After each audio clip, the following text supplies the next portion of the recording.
What's going on, everybody? Welcome to the Wrestling Junkies podcast. I'm Eric, Mr. Cincinnati Robinson. As always, I'm joined by the podcast dad himself, Chris Hoops. Hoops, how you doing, man?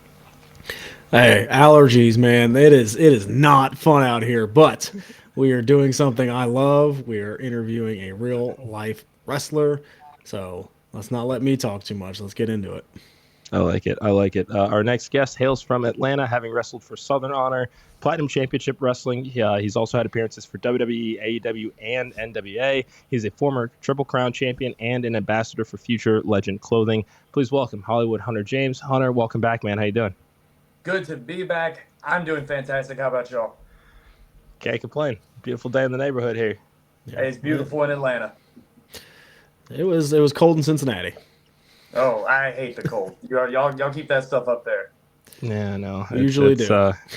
It's fine. Hey, at least spring's on the way, though. You know, pool season's about to start, so some of us have some stuff to look forward to. Okay. Oh, I cannot wait to go back to Outer Banks and hit the beach again. I like it. I like it. Well, let's get right into it, man. Here at the Wrestling Junkies podcast, we look at wrestlers. They're all superheroes. They're all supervillains. They all have origin stories. So, tell us about your earliest memories of pro wrestling.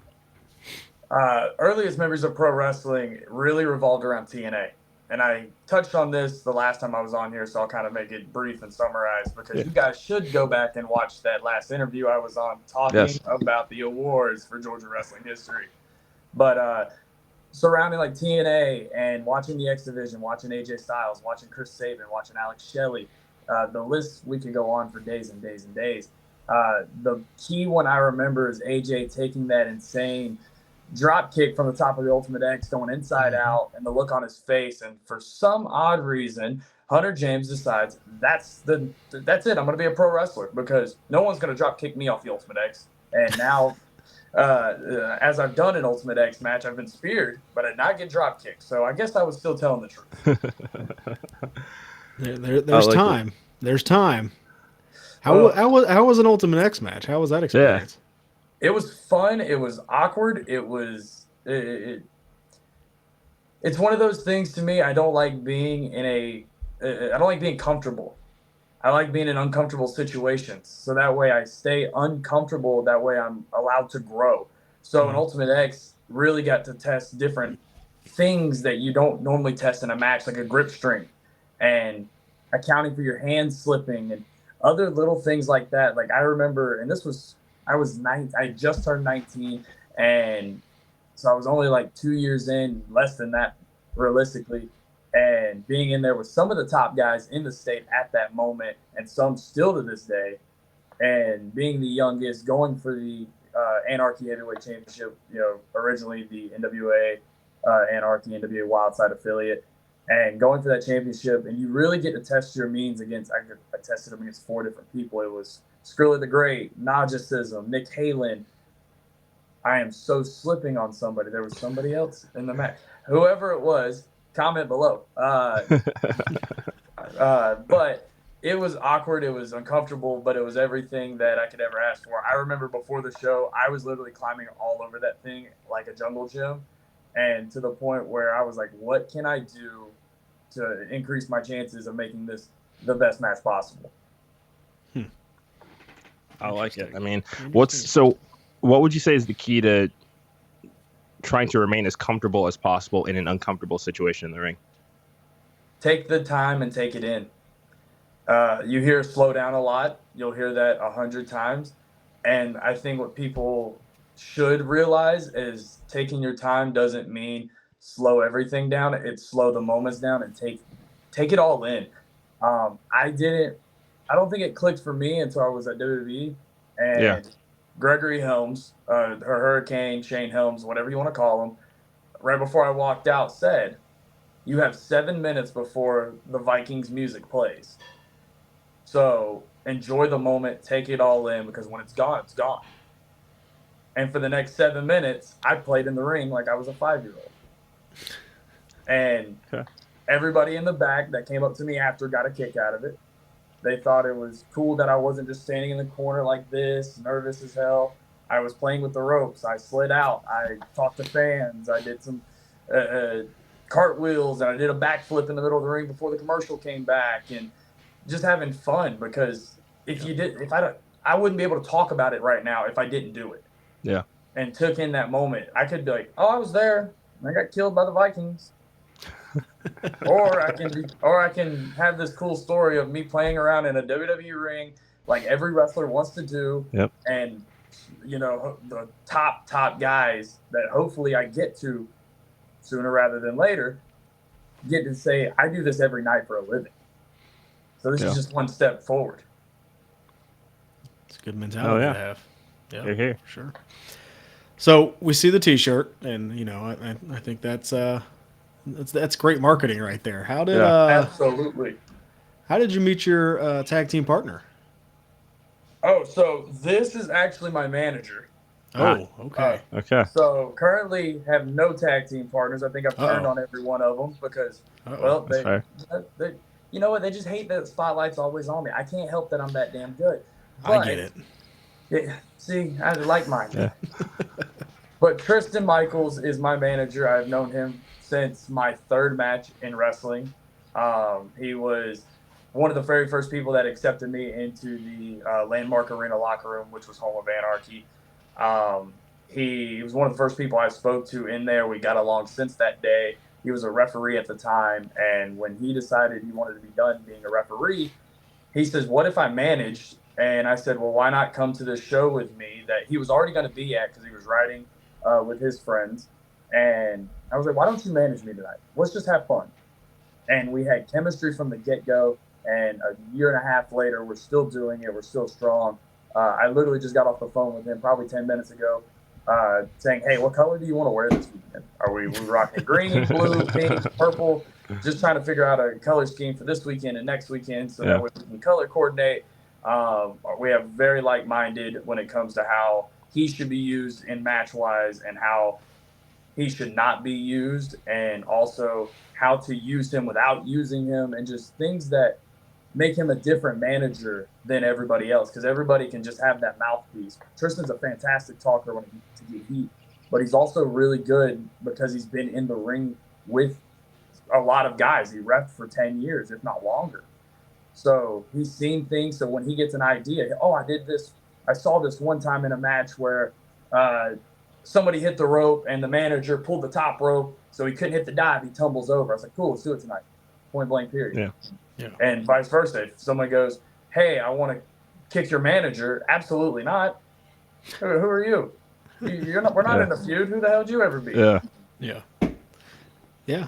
How important is it to be, I don't want to say greedy, but how important is it to kind of protect that? Like watch out for not only yourself, but your manager. Insanely important, because me and Tristan have done a very, very good job. Plus the people we've worked with, like Rick Michaels, like Todd Sexton, who has protected us as a whole, but it also, especially in the beginning, taught me how to protect him so that someone doesn't randomly just go, I'm going to get my hands on your manager to get a cheap pop. Absolutely not. If I'm right now, I hate Chip Day. Chip Day is not getting his hands on my manager, but that's besides the point. If somebody comes in and we are in, Winder, Georgia, and we are the first match on the card, you're not getting your hands on my manager. Yeah. My manager is going to sit there and he's going to help me and support me as much as possible. But you're not getting your hands on him, because then it's worthless. Because if it happens every single night, then the pop devalues when it actually should matter. Yeah. Exactly. All said. Exactly. All said. Perfect. So let's talk Future Legend clothing. They clearly know greatness when they see it because you're an ambassador. Why this brand, and what characteristics do you feel that you have right now in your career that put you on that road to becoming a full-fledged legend? So, funny enough, I was like 15 when I got involved with that. Because the only reason I remember the grandpa's in the passenger seat as I'm learning how to drive. And we went to a local show, and Austin Theory was there. And I took a picture with him and I had posted it. And it was Future Legend Apparel, or clothing as they go by now, that said he's the next big thing. And we had a conversation. He said, hey, let me send you a hat. And so every chance I got, I would take, I went to wrestling tournaments because I was a high school wrestler. I would have that hat on, take a picture, and I would tag them. And over time, it became where I got my first set of gear made, and I put the Future Legend logo on them. Said, "Hey, let me send you some T-shirts." And it was like a growth thing. It was almost, in a way, it was not giving me too much too soon, especially since I was a teenager in high school. It didn't allow me to go, oh, I'm this, I'm that, I'm this. Yeah. Even though a lot of people in high school, everything I had on the team, like my team jacket said Future Legend on it because I had the hat on all the time. It was easy to be recognizable. But now, especially that I'm 5-6 years into working with them, and they've helped me so much. They brought me out to the Legends Rise, which was the Future Legend Championship tournament last year in Las Vegas. They hooked me up in the hotel. They did everything and anything for me, which I'm forever grateful for. I cannot wait to do that again. Hopefully there's another tournament coming soon. But what I said in that interview for they did a documentary series on it. I don't know if it ever released. I'm assuming no, since I was never let know, and I know I did a lot of filming for it.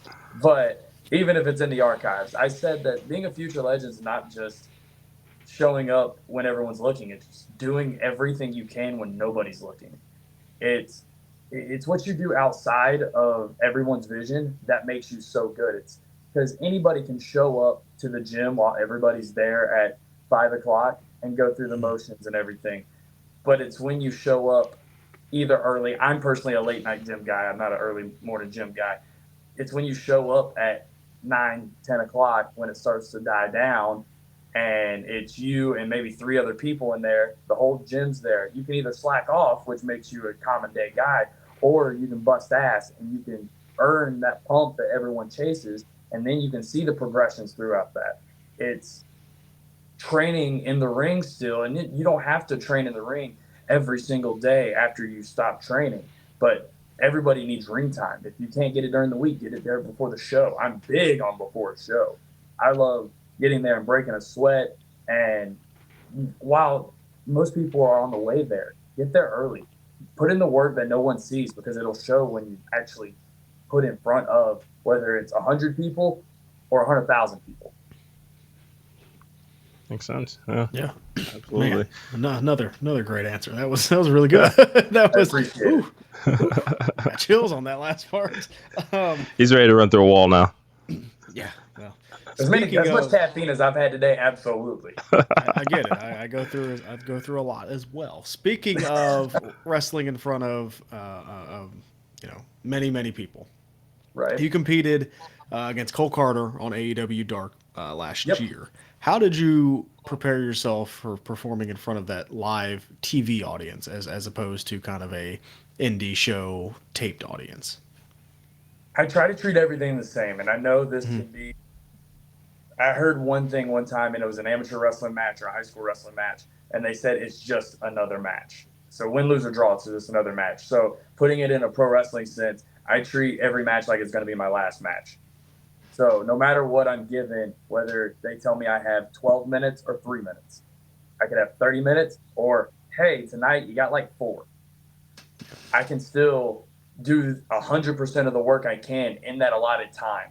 So for me personally, it was not anything wrestling wise, because I still train the same. Maybe my intensity goes up a little bit because the hungry is there. The hunt for the contract, the hunt for the opportunity is there. Yeah. But I think the big thing that I remember most is I was trying to get bigger. I was 100 and maybe 80 pounds when I got hit up about doing AEW Dark. And I was like, okay, well, I've been to WWE, and those guys are monsters. Like, those guys some of them are a little smaller than you think they are. Most of them are 10 times bigger. It is ridiculous. So I remember I was eating 3,600 calories at one point. Jeez. And not fun. Not fun at all. But I also knew that now I know especially that it was way too many calories. I did not like how I looked on AEW, which is fine. It's all about growth. Yep. Go back. I had that. My workouts were through the roof. My calories were way through the roof. So it didn't equal out the way I wanted to. But that was my big thing, was trying to get bigger at the time and taking advantage of any ring time I could. and taking advantage of an extra gym session if I could get it in, but also trying to settle my mind, because a lot of times my mind is 100 miles an hour, especially when it comes to wrestling. I nonstop think about wrestling in any sense of the imagination. I grabbed my girlfriend the other day just to do a brain buster on her because it's my finisher. There's, and of course she, is sitting there laughing, and all I can think about is, oh, what if we did this idea, which turns into this and this and this and this, and my mind's going 100 miles an hour. I need that come down and just to relax and let things happen, because my body's only going to work for so long. So sometimes you have to relax and let your mind do the work and relax itself, rather than your body doing the work and wearing it down before a big opportunity like that. Yeah, makes sense. I'm gonna try the brainbuster thing tonight. We'll see what happens. Let me know how that goes. Let me know how that goes. It worked. No, I'm good. I got You've not two met kids. the I'm podcast mom. You have not. You have not. just try Sphere. It'll get Might you get there, I that. promise. I don't know. Eric's seen the look, so. That look scares the hell out of me. Hey, you also had it coming though that one time. Hey, audience discretion. Audience discretion. I like it. So let's talk a little bit of NWA here. Okay. Different environment compared to AEW and WWE, more of a studio type presentation. We know that you treat each match the same. Do you think that there is any benefit or disadvantage to the way that NWA presents their product as a performer that has been in their ring compared to what we see on WWE TV or AEW? I think that there's both. Right? I think that with NWA, especially as an independent guy, it's how it's structured, very similar. There's a lot of times where we see a ring backed, where you're backed against the stage, and there's three sides. And NWA's cameras are very easy to find. And WWE's is too once you find them. AEW's the same way, easy once you find them. But NWA, it's very there. It's very right in front of you. The crowd is a little closer. It feels more, I don't want to say it feels like an indie show, because it's not, obviously. Yeah. But especially the closed sets, they're a lot easier to navigate, which is very helpful, especially when you are you have a small time to fill, and you want your facial expressions to show, you want your selling to show. Me personally, I was very offensive in my match for NWA, and both my matches for NWA. One of them did air, one of them did not air, but I was very offensive, where I could get straight back to the camera every single time. I think the disadvantage is they do, and it's not necessarily a disadvantage, it depends on who you ask. They're taping so much. I think they did 8 weeks of taping in November. Oh, wow. And one day. So every match had to be 4 to 6 minutes, except for the very last match was 8 minutes. And I think they may have had one 7-minute match in there versus Triple H's era of WWE. We get 8 minutes is pretty long for a match now, where a main event's going 15, 20. And it's like, you have to know how to generate both when it comes to times. You have to be able to make the best out of the least and make the most out of the most, if that makes sense. Sure. Yeah. So with that long of a taping, like, how did you notice a difference in the crowd, or was there a break, or what does that look like? So the crowd was actually, I thought the crowd would die too, because I've hundreds of indie shows. There's sometimes where you hear you're the main event and you're like, okay, we've got to get them back up. Not because the matches before us were bad or anything like that, but it's a long, 3 hours is a long time, especially in today's world. What do they call it? The TikTok era, where everything's a minute and everything else. But the crowd was energetic. The crowd was, and they were there for it. If you involved them, they were with you. I yelled Brainbuster like I normally do when I'm calling for the Brainbuster, and they were chanting "Bust his brains." Even I had to take a second and go, "Bust his brain." Hollywood's gonna bust his brains. I'm a live action superhero now. So they were there. They were with it. I don't remember a break. I maybe I may be wrong, but I don't remember a break.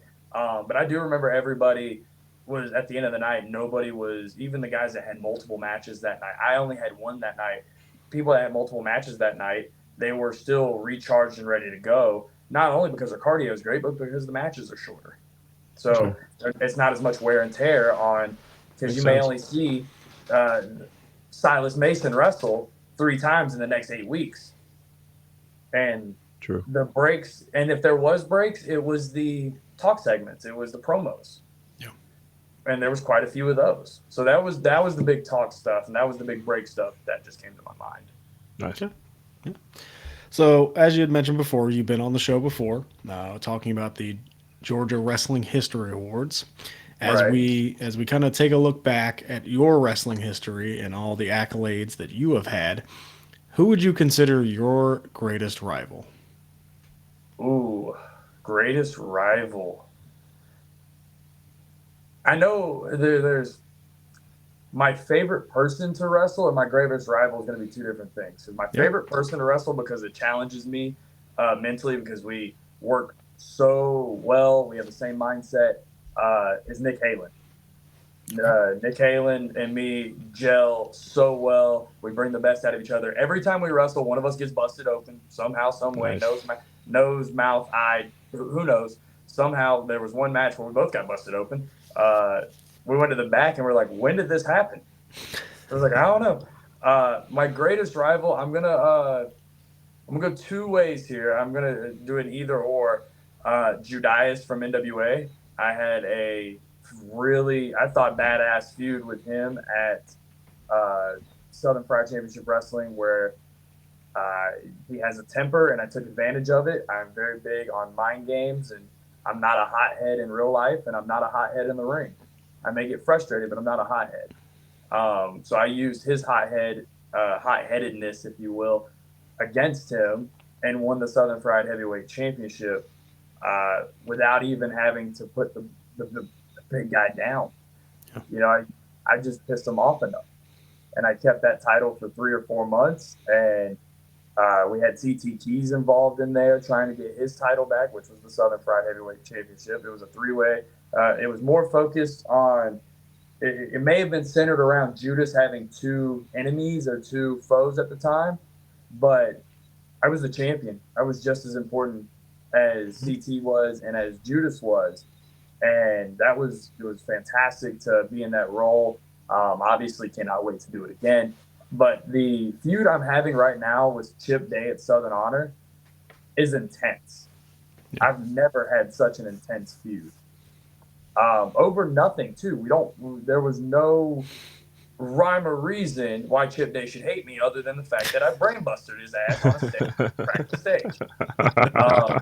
He has something I want. Which would be a reason. Yeah. I mean, the Jake the Snake Legacy Championship should be around my waist, and I promise one thing: when I win that next weekend, I'm putting my sticker that has my face on it on top of Jake's, because it should be the Hunter James Legacy Championship. Just saying. Okay. And I assume I don't know when this airs, but Southern Honor, March 29th, Canton, Georgia. Be there. Chip Day's Brainbuster is illegal, while my Brainbuster is illegal. And if Chip's hot-headedness gets disqualified, if you couldn't tell, I like pissing people off. I like getting under their skin. It's not the first time I've used it to win a championship. It sure as hell won't be the last time. Keep your cool. It's wrestling. It's okay. It's fine. It's all okay. Right. But yeah, me and Chip has gone back and forth. Definitely some injuries back and forth. Brainbusters on stages. I've brainbusted him through a table. He's attempted to brainbuster me on the floor. But obviously I'm not falling for that one. But it all comes to an end March 29th, and I'm taking that Jake the Snake Legacy Championship home. I'm making it the Hunter James Legacy Championship. And I'm walking across Hollywood Boulevard, dog in one arm and a blonde in the other, and I'm walking across as Jake the Snake Legacy Champion. I'm not going to argue with him. Yeah, no, I don't. You can argue. I've been arguing all day. Okay, I do it for a living. Leave me alone. That's fair. But Yeah, but all right. So we have been talking all things Hunter James for about 25 minutes now. So Sure. I know we've talked about your great rivalries, some of your favorite matches. We're gonna give you the chance to put over some people. Who should we be looking out for in 2024 on the Indies? I will stick to Georgia for sure. Okay. I think that Michael Walker, he's the flying fro. He's a Southern Yep. Georgia guy. I would love to have him more in the North Georgia area with more eyes on him, with more shows. But I had a fantastic match with him at Coastal Empire Wrestling last month. It is on YouTube. Coastal Empire Wrestling for the Chaos Championship. That match was. It's another one where I have great chemistry with. I always joke it's the Zach Morris and Screech match. He's got the big fro, and I've got the blonde hair for Zach. The Chaos Championship, I guess, represents Kelly in a sense, even though Screech never won it. It's fine. He's one that amazes me every single time just because not only has he had back problems in the past and he overcomes them and still does his high-flying style, and he does it at a high level and still competes regularly on shows. He's not one to balls in the wall. He's broken. Okay, we'll see you in 6 weeks. He's every single show he's at. He's busting his ass. He's one big one. Another one's going to be Alexander Lev. He was with me at NWA. He's still at NWA. He's part of the Kids with Jackson Drake. He's coming into his own. He really is. And every time I see him, which is pretty often, there's something new added to him. And I don't know necessarily where it goes sometimes, but I'm at the curtain watching, seeing why is he trying this? Why is this the change? And sometimes I understand it, sometimes I don't. But he's a messiah. I'm not supposed to understand it. Hollywood is not faithful. Yeah, he walks around saying he's faithful. Hollywood's not faithful. Sorry, I like a drink. I like a blonde and some closed doors. I don't know what he does. He likes his Dungeons and Dragons. I don't know. But that's Alexander Lev for him. Those two, and then if I can give a third, I can put a tag team out there. Okay. Tommy Mars and Nikki 8 from the Nightmare Factory. I'll be honest, I haven't seen them wrestle but a handful of times. Mm-hmm. But the look alone of rock stars. And they remind me of hair bands, which I'm a huge fan of. I come out to Poison. I Want Action. Every song I ever came out to was Poison. I'm a huge hairband guy. And the fact that I can just look at them and I know where their inspiration comes from, that's something. That's half the part about wrestling as walking out there is having the look. So if they're halfway comparable in the ring, which I'm sure they are, then that's sold for me. Love it. All right. Again, some names for us to keep an eye out for. Absolutely. All right. So here comes the hardest question of the show. So I hope you're ready.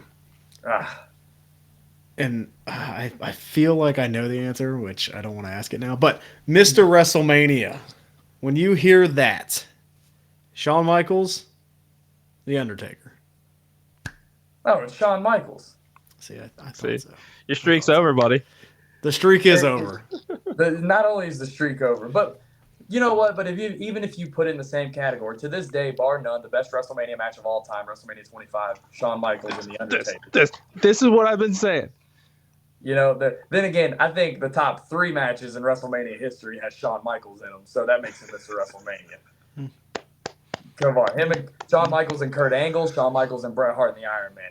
You know what? Shawn Michaels, Razor Ramon in the ladder match. We can go on and on. Like I might as well just name all his WrestleMania matches. Yeah. You can. I mean, again, I'm not going to argue because that's not why we're here. But you're wrong. Yeah. Says the guy in the chair. Says the guy in the chair versus the guy in the ring. That's fine. That's fine. I think you're in a chair right now as well. So actually, I'm on a basketball. Try again. That's good for you. Yeah, good for you. Core strength right there. I'm impressed. It is core strength. My core strength comes from the beer. So. That's just Coors Light. That's what exactly. No, I can't argue. Shawn does have some great matches. I'm not. They're like Eric always says. There is no wrong answer. They're both fantastic. And I think we all can agree that that is the greatest WrestleMania match ever. And Yes. good luck ever topping that. So. Oh yeah, that match is something. I watch that. Seems like monthly. I somehow find my way to watch it again. I probably know every single move that happens. The girlfriend was reading a book the other day. I was cooking and watching WrestleMania 25. You know, yeah, like I had steaks on the grill watching WrestleMania 25. She's reading a book. I think I won the entertainment party. Yes, you did. Yes, you did. Well, Hunter, greatly appreciate you coming to join us. It's always great to see you. Hope to have you back on again soon. But before we let you go, let everybody know what you've got coming on over the next few months or weeks, and where everybody can find you on social media. I'm going to be in Royston, Georgia. It is the Mason Appreciation Show. It is a fan appreciation. This, forgive me, I know when he watches this, he's going to be like, I'm not this age. I wish I remembered his age. I'm going to ballpark and say 8. He's about 8 years old. He has entrance jackets that look like most indie wrestlers in Georgia. He has signs. Nice. He's made me multiple trading cards, multiple canvases, multiple. He's such a super fan, and he supports us, so we're supporting him. He did a top 100 wrestler list. I'm glad to say I helped out in a small way, and we got most of his 100 wrestlers, to be honest. Well, we'll say between quarter and a half, 100 wrestlers is a lot. Coming this Saturday night, March 22nd, right? March 23rd, Royston, Georgia, Royston Dome, 305 Cherry Street. Next weekend, I will be at Southern Honor Wrestling in Canton, Georgia, 261 Marietta Road. Chip Days Championships coming home in Hollywood. And then the next night, the 30th, I will be in Savannah, Georgia for Coastal Empire Wrestling, taking on Stunt Marshall. I hate Stunt Marshall. I think he even has a t-shirt that says I hate Stunt Marshall, so I may have to deal one of those. But ProWrestlingTees.com, Hunter James merch is always being added. New t-shirts are coming really soon. I am working on color schemes now for t-shirts, but they should be out within the next month. Plenty of Hollywood shirts, multiple different colors, Brainbuster shirts, original Hunter James stuff. YouTube.com/Hunter James, Hollywood Hunter J, YouTube.com/Hollywood Hunter J. A lot of URLs where you can find not only my footage from my matches, but links to other shows that I'm a part of. And now something new I'm doing with the vlogs. Every weekend I'm vlogging my weekend. It's typically me, my girlfriend, and her dog traveling the roads, with the wrestling, personal life, a little bit of insight on Hollywood Hunter James and just the life I live. But then you can find me on Instagram at HollywoodHJ, Twitter at HollywoodHJX, whatever you want to call it. Facebook, Hunter James. Twitter, She Loves Hunter James, because, well, she loves Hunter J. Awesome. Love it. Awesome. Love it. But everybody, please check out the vlog. I want to emphasize that the most. I've been working extremely hard on that. I want that to blow up the most. And so like, share, subscribe, everything and anything possible. Give it a watch. Yeah, consider it done. And thank you again for joining us. Make sure to check out Hunter James basically everywhere. The way that it should be in the wrestling business, you got to have a presence everywhere. And you definitely have figured that out and are capitalizing on it. So we can't wait to see what you do next. But thank you so much for joining us. Thank you for having me. And Hollywood is out. Love it. Well, for Hunter James, for the podcast, Adam, Mr. Cincinnati, this has been a special episode of the Wrestling Junkies podcast. And we'll talk to you guys soon.